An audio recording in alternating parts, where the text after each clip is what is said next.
जय श्री कृष्ण दोस्तों दिवाली नज़दीक है और हम इसी में धनतेरस का त्यौहार भी मनाते हैं। तो आइए आज जानते हैं पुराणों के अनुसार हम धनतेरस क्यों मनाते हैं। शास्त्रों में वर्णित कथाओं के अनुसार समुद्र मंथन के दौरान भगवान धन्वंतरी हाथों में अमृत कलश लेकर प्रकट हुए थे। जिस तिथि को भगवान धन्वंतरी समुद्र से निकले वो कार्तिक मास के कृष्ण पक्ष की त्रयोदशी तिथि थी। भगवान धन्वंतरी समुद्र से कलश लेकर प्रकट हुए। भगवान धन्वंतरी के अलावा इस दिन माता लक्ष्मी, धन के देवता कुबेर और मृत्यु के देवता यमराज की भी पूजा की जाती है। इस दिन दीपावली का पर्व शुरू हो जाता है, इसीलिए इस अवसर पर बर्तन खरीदने की परंपरा चली आ रही है। चिकित्सा विज्ञान का भी किया था प्रचार। भारतीय संस्कृति में स्वास्थ्य को ही सबसे बड़ा धन माना गया है और इस दिन को राष्ट्रीय आयुर्वेद दिवस के रूप में भी मनाया जाता है। मान्यता है कि भगवान धन्वंतरी को भगवान विष्णु का अंश माना जाता है और इन्होंने ही संसार में चिकित्सा विज्ञान का प्रचार और प्रसार किया। इस दिन घर में द्वार पर तेरस दीपक जलाए जाने की प्रथा है। धनतेरस के दो शब्दों से मिलकर बना है, पहला धन और दूसरा तेरस, जिसका अर्थ होता है धन का 13 गुना। भगवान धन्वंतरी के प्रकट होने के कारण इस दिन को वैद्य समाज धन्वंतरी जयंती के रूप में मनाता है। इनकी पूजा अर्चना करने से आरोग्य सुख की प्राप्ति होती है। धनतेरस की एक पौराणिक कथा भी है।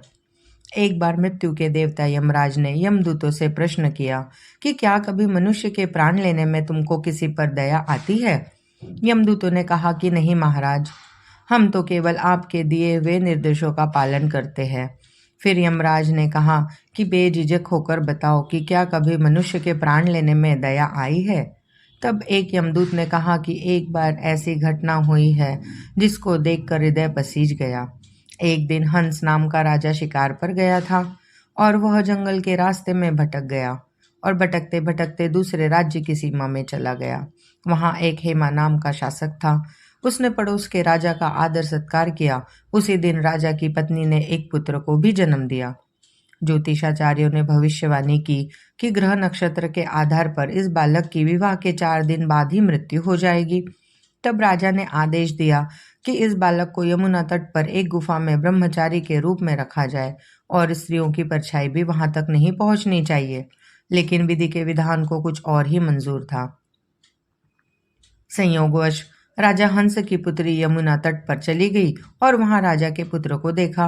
दोनों ने गंधर्व विवाह कर लिया। विवाह के 4 दिन बाद ही राजा के पुत्र की मृत्यु हो गई।